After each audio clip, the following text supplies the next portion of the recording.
Hello guys, ഇന്ന് ഞാൻ ചാട്ടുകുളത്തിൽ round അടിക്കാൻ വന്നതാണ്. ഞങ്ങളെല്ലാവരും ഫാമിലിയുണ്ട്. സോ നാളെ ഇവർ പോവുകയാണ് തിരിച്ചിട്ടന്നെ. അത് കാരണം കൊണ്ട് ഞങ്ങൾ ഇന്ന് എന്തെങ്കിലും ഒന്ന് റൗണ്ട് അടിക്കാമെന്ന് വിചാരിച്ചു. നാളെ അവർ രാത്രി പോവാം. അപ്പോൾ അതിൻ്റെ വീഡിയോസൊക്കെ എടുക്കുന്നുണ്ടാവും. നമ്മൾ നാളെ ഒരു ഡേ ഇൻ മൈ ലൈഫ് എടുക്കുന്നുണ്ട്. ഇന്നാണ് എടുക്കണം എന്ന് വിചാരിച്ചത്, പക്ഷേ നടന്നില്ല ഗൈസ്. ഒന്നും വിചാരിക്കണ പോലെ നടക്കാറില്ല. അത് കാരണം കൊണ്ട് പിന്നെ ഞാൻ കുറേ ഡാൻസ് വീഡിയോസൊക്കെ എടുത്തിട്ടുണ്ടായിരുന്നു. ഞാനും കുഞ്ഞിപ്പണ്ണും കൂട്ടിയിട്ട് അവർ വന്നന്ന് 12 മണിക്ക് കിടന്ന് പാട്ടൊക്കെ വെച്ച് ഞങ്ങൾ എൻജോയ്മെൻറ്റിൽ ഡാൻസൊക്കെ കളിച്ചിട്ട് ഇരുന്നിട്ടുണ്ടായിരുന്നു. ഓക്കെ, എന്നിട്ട് അതിൽ കുറച്ച് വർത്താനമൊക്കെ പറഞ്ഞിട്ടുണ്ടായിരുന്നു. ഓക്കെ, സോ ഇവിടെയെന്ന് പറയുന്നത് നല്ല ഭംഗിയാണ്. ഞങ്ങളൊന്ന് റൗണ്ട് അടിക്കാൻ വന്നത്. ആദ്യം ഞങ്ങൾ എവിടെയാണ് മീൻ കാണാൻ പറ്റുമോ, അല്ല തീറ്റ കൊടുക്കാൻ പറ്റുമോ, അല്ല കാലിടാൻ പറ്റുമോ, അല്ല കുളിക്കാൻ പറ്റുമോ, അങ്ങനെ മനസ്സിൽ അല്ല അങ്ങനെ വിചാരിക്കുന്നുണ്ടായിരുന്നു. പക്ഷേ തീറ്റ കൊടുക്കാനും മീനിനെ കാണാനും അല്ലാണ്ട് വേറെ ഒന്നിനും ഞങ്ങൾ നിന്നുമില്ല, നോക്കും ചെയ്തില്ല, അതിനെക്കുറിച്ച് കേൾക്കാനും പോയില്ല, പറയാനും പോയില്ല. ഓക്കെ, സോ നമ്മൾ നടന്നു പോയിക്കൊണ്ടിരിക്കുകയാണ്. ഞങ്ങൾ out of leaders. First leader അവൻ, സെക്കൻഡ് ലീഡർ ഞാൻ. കുഞ്ഞിപ്പെണ്ണ അതിലത്തെ ബട്ടൺ. അത് ഞങ്ങൾ മര്യാദയ്ക്ക് നടക്കുന്നുണ്ടോ എന്ന് നോക്കാൻ വേണ്ടിയിട്ടുള്ള ആൾ വേണ്ടി. സത്യം പറഞ്ഞാൽ ഞങ്ങൾക്ക് തന്നെ അവളെ നോക്കാൻ നേരമില്ല, എന്നിട്ടാണ് അവൾ എന്നെ നോക്കുന്നത്. ഓക്കെ, സോ എന്തായാലും ഞങ്ങൾ നടന്നു പോവാണ്. അപ്പോഴാണ് ഒരു ചേട്ടൻ വന്ന് പറഞ്ഞത്, ഫിഷിനെ കാണണമെങ്കിൽ ആ സ്ട്രീറ്റ് ലൈറ്റ് ഉള്ളിടത്ത് കാണണം. ഞങ്ങൾ നേരെ കാണാം ആ സ്ട്രീറ്റ് ലൈറ്റില്ലേ, ആ സ്ട്രീറ്റ് ലൈറ്റിൻ്റെ അവിടെ പോയി നിന്നാലാണ് മീനിനെ കാണാൻ പറ്റുള്ളൂ എന്ന് ആ ചേട്ടൻ പറഞ്ഞു. അപ്പം നിങ്ങൾ എന്താ കുത്തിപ്പറിച്ചുണ്ട്? പക്ഷേ അവിടെ നിന്ന് പറയുന്നത് കുറേ പേര് തീറ്റ കൊടുക്കുന്നുണ്ടായിരുന്നു. ഞങ്ങൾ ഇവിടെ നിന്നിട്ട് കുറേ നോക്കി, ഞങ്ങൾക്ക് അറിയുന്നുണ്ടായിരുന്നില്ല. എന്നിട്ട് അവിടേക്ക് പോവാമെന്നൊക്കെ പറയുന്നത് ആ ചേട്ടൻ പറഞ്ഞപ്പോഴാണ് ഞങ്ങൾ ഇന്ന് ബൾബ് കത്തിയത്. പക്ഷേ ഞങ്ങൾ കുറേ നടക്കാനൊക്കെ ഉണ്ട്. ഇത് റൗണ്ട് അടിച്ച് മൊത്തം നടക്കണമെങ്കിൽ നമുക്ക് ജിമ്മിലൊന്നും പോകേണ്ട ആവശ്യമില്ല, നല്ല സൂപ്പറായിരിക്കും. സോ അപ്പോൾ ഇതിൽ എന്ന് പറയുന്നത് ഞങ്ങൾക്ക് ഭയങ്കരമായിട്ട് എൻജോയ്മെൻ്റ് ആയിരുന്നു. ഞങ്ങൾ വന്നിട്ട് സാധാരണ ഇവരൊക്കെ വരുമ്പോൾ നമ്മൾ പാർക്കിലേക്കോ ബീച്ചിലേക്കോ അങ്ങനെ എപ്പോഴെങ്കിലും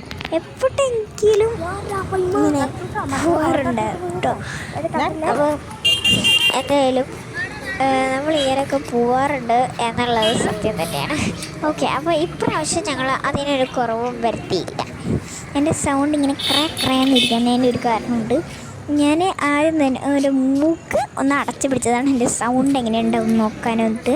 ഞാൻ എൻ്റെ മൂക്ക് അങ്ങനെ പിടിച്ചപ്പോൾ ഇതാണ് സൗണ്ട്. അപ്പം ഇതാണ് ഞങ്ങൾ ഫിഷിൻ്റെ ഇവിടെ എത്തിയപ്പോൾ ഉള്ള വ്യൂ. എൻ്റെ മോനെ എനിക്കിഷ്ടം, എന്ത് വലിയ ഫിഷാണ്. അതിൻ്റെ ഒരു വലിയ ഫിഷുകൾ കുറേ ഉണ്ടായിരുന്നു. ഇപ്പം ചെറുതാണ് കൂടുതലെങ്കിലും, പക്ഷേ വലിയ ഫിഷുകൾ കുറേ ഉണ്ട്. അവിടെ ഇവിടെ ആയിട്ടൊക്കെ. വലിയ ഫിഷുകളൊന്നും കഴിക്കുന്നില്ല, എന്തുകൊണ്ടാണെന്ന് അറിയില്ല. തിന്ന് മതിയായിട്ടുണ്ടാവും. രാവിലെ 5 മണി രാവിലെയൊക്കെ ആകുമ്പോഴേക്കും എല്ലാവരും കൊടുത്തു കളതാണ് ഉണ്ടായിരിക്കും. പിന്നെ ആ ഓറഞ്ച് കളറായിട്ടുള്ളൊരു മീനില്ല, അതിന് ഞങ്ങൾ നീമോ എന്ന് പേരിട്ടു. അതിൻ്റെ ശരിക്കുള്ള പേര് ഞങ്ങൾ അതാണെന്നറിയില്ല. ഞങ്ങൾ കേട്ടിട്ടുണ്ട് ആ പേര് നീമോ എന്നാണ്, പക്ഷെ ഞങ്ങൾക്ക് അറിയത്തില്ല. അത് കാരണം കൊണ്ട് ഞങ്ങൾ എന്തായാലും നീമോ എന്ന് തന്നെ വിളിക്കും. അത് അങ്ങനെ പേരിട്ടിട്ട് ഞങ്ങൾ. സോ ഈ വീഡിയോൻ്റെ ലാസ്റ്റ് ഞങ്ങൾ എടുത്ത ഫോട്ടോസൊക്കെ അവിടെ കൊടുക്കാവേ. അതിന് ശേഷം ഇതാണ് കേട്ടോ നമ്മുടെ മീൻ. അങ്ങനെ ഫൈനലി ഇത് ഇട്ട് കൊടുക്കുന്നുണ്ട് ഞങ്ങൾ ബിസ്ക്കറ്റ്. അതിൻ്റെ ക്ലിപ്പ് എടുത്തില്ല, പക്ഷേ ഇത് ഞാൻ അറിയാണ്ട് അമ്മ എടുത്ത ക്ലിപ്പാണ്. ഓക്കെ, ഞാൻ അമ്മയോട് പറഞ്ഞതായിരുന്നു ബിസ്ക്കറ്റ് കൊടുക്കുന്നുണ്ട്, വീഡിയോ ഒക്കെ എടുക്കണമെന്ന്. പക്ഷേ അമ്മ അത് ബുദ്ധി വെച്ചിട്ട് എടുത്തു, ഞാനത് എടുത്തില്ല. അപ്പോൾ ആ അറിഞ്ഞു കൊടുക്കുന്ന ബിസ്ക്കറ്റൊക്കെ ഞങ്ങളുടെയാണ്. അങ്ങോട്ട് വിളിക്കുക ഇങ്ങോട്ട് വിളിക്കുക. അപ്പോൾ അവർക്ക് ഭ്രാന്തായി. ലാസ്റ്റ് ഞങ്ങൾ ഇറങ്ങാൻ പറ്റുകയാണ് അങ്ങനെ. അപ്പോൾ ഇത് ഫൈനലായിട്ട് ഒന്നും കൂടി കാണിച്ചു തരാം. ഇതാണ് കേട്ടോ മീൻ. ഇറങ്ങാമെന്ന് വെച്ച് കഴിഞ്ഞാൽ ഞങ്ങൾ കാറിൽ കയറി പോകാനുള്ള പ്രിപ്പറേഷനിലാണ്. അപ്പോൾ ഞങ്ങളിവിടെ നിൽക്കുന്നത് ഇരുട്ടാണ് കേട്ടോ, പെട്ടെന്ന് കാണത്തൊന്നുമില്ല. അപ്പോൾ അതെ യെസ്, നമ്മൾ സത്യത്തിൽ അത് ഫോട്ടോയ്ക്ക് പോസ്റ്റ് ചെയ്താൽ ചോദിച്ചിട്ടാ ഇട്ട് കൊടുക്കുന്നുണ്ടോ. അങ്ങനെ ഞങ്ങളുടെ കയ്യിലത്തെ കഴിയുമ്പോൾ എന്ത് ചെയ്യാമെന്നറിയാം, അച്ചാച്ച തരുമോ എന്നുള്ള രീതിയിലാണ് ഞങ്ങൾ ചോദിക്കണം. അങ്ങനെ ചോദിക്കാം, അച്ചാച്ച തരുമോ. അങ്ങനെ ഞങ്ങൾ 2 ബിസ്ക്കറ്റ് ഇട്ട പോലെയാണ്, പക്ഷേ ഞങ്ങൾ കുറേ എടുത്തിട്ടുണ്ടായിരുന്നു. അപ്പം ഞങ്ങൾ എല്ലാവരും എറിയലോട് കുറേ പേര് അവിടെയും ഇവിടെയൊക്കെ ആയിട്ട് ഇട്ട് കൊടുക്കുന്നുണ്ടായിരുന്നു. പിന്നെ കുറേ പേര് നിർത്തിയില്ലാണ്ട് പുല്ല് വരെ ഇട്ട് കൊടുക്കുന്നുണ്ടായിരുന്നു. പക്ഷേ ശരിക്കും പുല്ലൊക്കെ ഇട്ട് കൊടുത്ത് തിന്നും. വലിയ മീനുകളാണ് തിന്നുക, ചെറിയ മീനുകൾ തിന്നത്തില്ല.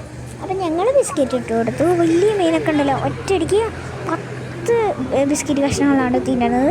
പക്ഷെ നമുക്കൊക്കെ പറ്റും, പക്ഷേ ഞങ്ങൾ ട്രൈ ചെയ്യാറില്ല ഗൈസ്. ഓക്കെ, അപ്പോൾ അതേ ഇതാണപ്പോൾ വ്യൂ. അതിന് ശേഷം ഇതിനൊക്കെ ശേഷം ഇതിനൊക്കെ ശേഷം ഞങ്ങളൊന്ന് ചായ കുടിക്കാൻ വേണ്ടിയിട്ടൊരു ബേക്കറി കയറിയിട്ടുണ്ടായിരുന്നു. അപ്പോൾ ഞങ്ങൾ തിരിച്ച് ബേക്കറിയിലേക്ക് പോയിക്കൊണ്ടിരിക്കുകയാണ്. അപ്പോൾ അതിലെടുത്ത വീഡിയോയാണ്. ഇതാണ് ബേക്കറി. ജ്യൂസ് ബീലായിട്ടാണ് ഞങ്ങൾ വന്നത്. അപ്പോൾ ഇനി ഞാൻ എടുത്ത ഫോട്ടോസൊക്കെ ഇവിടെ കൊടുത്തേക്കാം.